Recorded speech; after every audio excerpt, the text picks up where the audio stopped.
A 14-year-old boy has shot dead 8 children at a school in Serbia.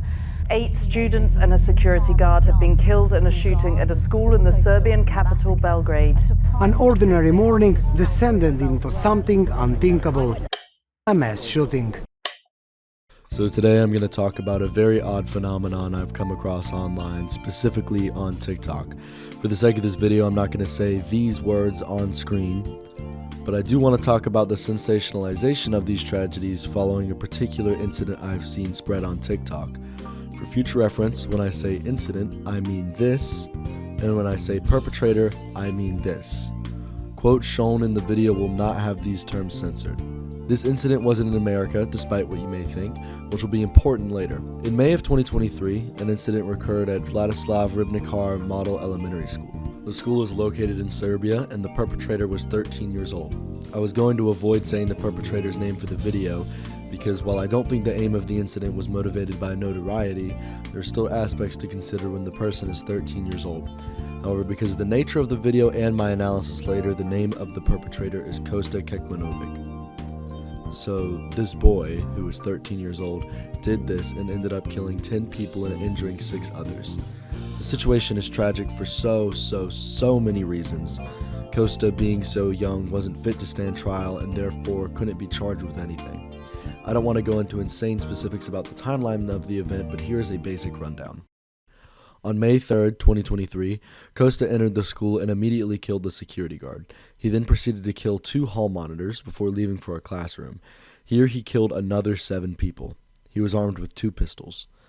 There was a history teacher he hurt who is no longer able to walk or move her left arm and is currently in physical therapy. A majority of the victims in this incident were women. One important note about this situation is that there is no conclusive statement on the motive for the incident. Police have not made a statement about any possible motives, however, speculation is very widespread, as I will show you later. Kosta was placed in a psychiatric hospital shortly after the incident. The Serbian government, after an extraordinary school inspection, stated there was no reported bullying against Kosta before the incident took place. Kosta himself, during questioning, said that he did not have a specific reason for committing the incident. Kosta also stated that he regretted his actions and wouldn't do it if he had the opportunity to go back in time and change it. Kosta's parents received the legal responsibilities of the incident, citing their irresponsibility and negligence in securing the weapons used by Kosta. Kosta's father regularly took him to a firing range, which was stated in court as an activity clearly not appropriate for his age. This incident inspired new gun control laws in Serbia, lowering the age of legal responsibility from 14 to 12, and also proposing new general gun control measures, such as psychological evaluations and hiring police officers for schools. So, what is my point here? What am I getting at with all this? Well, as soon as you even look up anything about this incident on TikTok, which, poor decision anyway, but whatever, you'll find a really strange strand of topics. Namely, people are shifting blame to the victims of the incident, saying they were bullying Kosta. Now, remember, police found no evidence of bullying, nor a motive that included bullying, and Kosta himself doesn't say anything about bullying. I'll expand more on the specific examples from TikTok, but first, let's hear from a student who went to the school themselves. Hello, I'm the girl whose name was erased from the list of victims. I'm at his school and I came to clarify something. One of the victims was my friend, Rip Kofia. Kosta was a good student, honestly. He was very quiet and had no problems with anyone, but he was paranoid. For example, if someone was laughing, he would automatically think this person is laughing at him. He was never bullied, and we even tried to approach him many times in group works, but he would do the strict minimum to talk to us.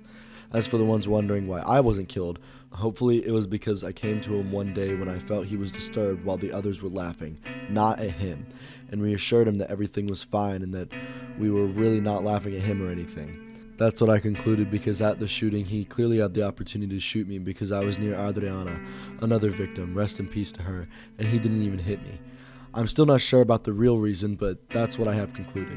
Kosta is a psychopath and no one should be by his side. What he did is horrible and just unbelievable. As for the people saying he was never bullied, just paranoid.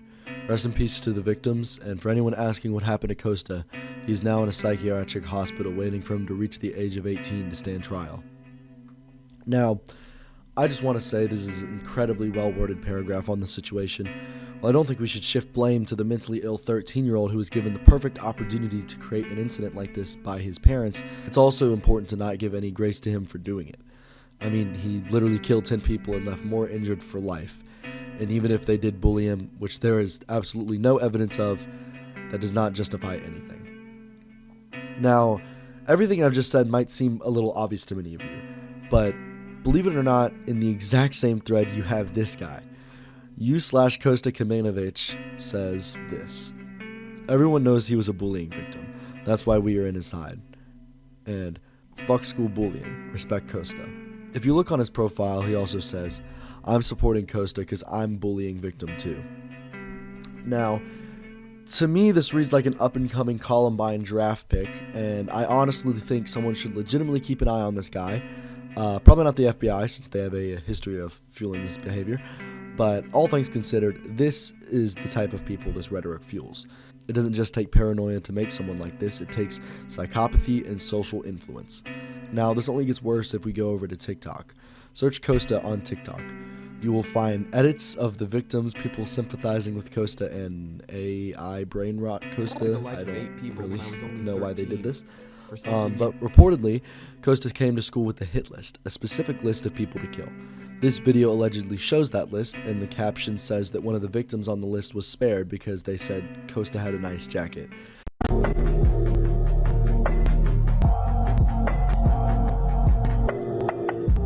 Now, despite the fact that this claim is unsubstantiated and everything in between, you can still find people in the comments saying, that proves it, Kosta isn't that bad.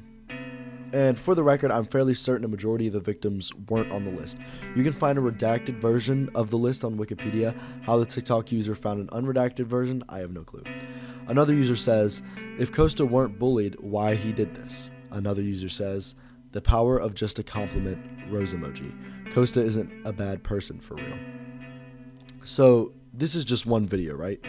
Well, no, it's all over, and despite this happening a while ago, it's oddly a very active community. This is another edit of Kosta. You living on the psychopath sitting next to you. You living on the murderer sitting next to you. You think I'd get it sitting next to you. But after all I said, please don't forget.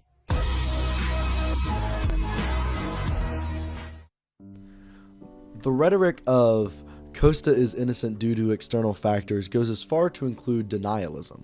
One user says, first, Kosta never shot anyone. The shooter was wearing a black jacket and hiding his face with a mask. They blamed Kosta because he was wearing a black jacket. So then he called the police. When the police came, the killer already went, so it wasn't Kosta. By the way, this is not my information. For obvious reasons, this isn't true. One commenter below that said, he's just a kid too.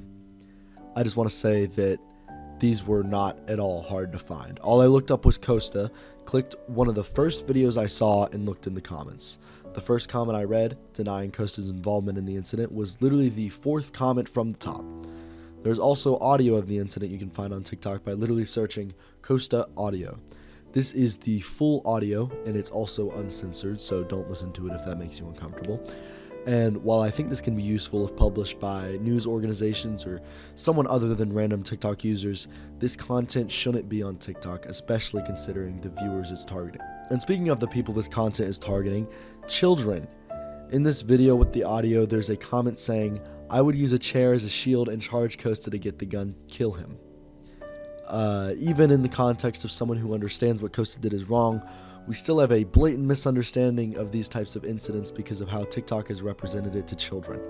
The sensationalization of incidents like these and the way they're portrayed, such as in edits, are extremely similar to the same way people engage in fandoms and online spaces of media. If we encourage children to engage in tragedy the same way they engage in fiction, then they can become desensitized to events like these at a very young age, which, ironically enough, can create more tragedies like these. Kids on TikTok see edits and slideshows about the tragedy, and instead of viewing these people as people, they view them as characters. They don't see this as a real-life event, they see it as a story that they can consume. It's disturbing to see children view a tragedy the same way they do to a piece of media due to online content. And I'm not blaming the commenters. I'm honestly not even blaming the people who make the edits, because most of them are children, and as a result, they don't understand why this isn't a good thing. I am, however, blaming TikTok for not taking any actions against this content, which does indeed go against their TOS.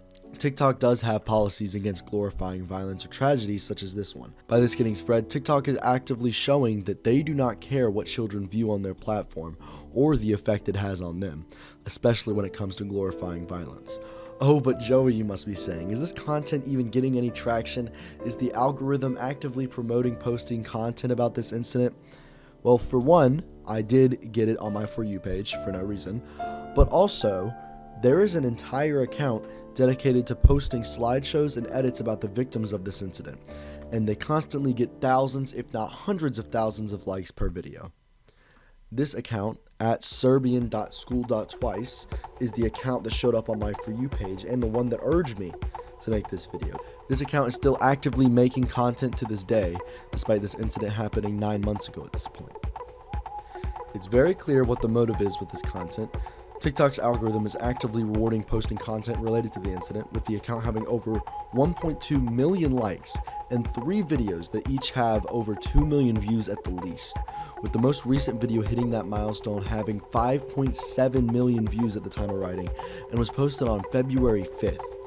And these aren't just one-offs either. Scrolling through their account, you can see that they easily get at least a couple tens of thousands of views, some reaching into the hundreds of thousands. This specific video by them is an edit of one of the victims. 1, 2, 3, 4.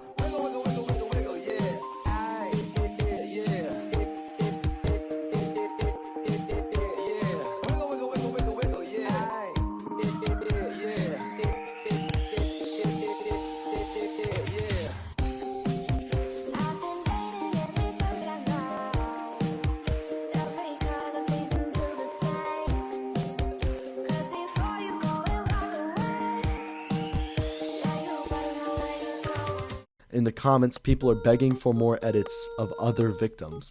One commenter even asked for a ship edit. So when I say that children seeing this content start to interpret it as media instead of an event, this is what I mean. I believe this is a form of parasocial relationship. These children see these edits, maybe even without researching into the event itself, want to believe that they know the victims or that they fully understand the circumstances of the incident. Obviously, this is harmful because it desensitizes them, but it also changes the way they engage with content and real-life events as a whole. This is what leads people to believe misinformation. This is obviously just the online equivalent of playground talk, but it's also right next to real-life news of the event or just news in general, which causes some sort of cognitive dissonance as to what kids are growing up in the information age will believe on what they see online. In conclusion, this situation is tragic for more reasons than one, and TikTok needs to take action. They're fostering an online group for glorification of violence and pure disrespect to victims of a violent tragedy, despite it directly violating their terms of service. I doubt TikTok will see this video, but if they do, your app affects how children view the world. While the blame is on parents for not monitoring their children and making sure they're not viewing this content, TikTok is still actively allowing this community to exist despite the misinformation and harm it spreads.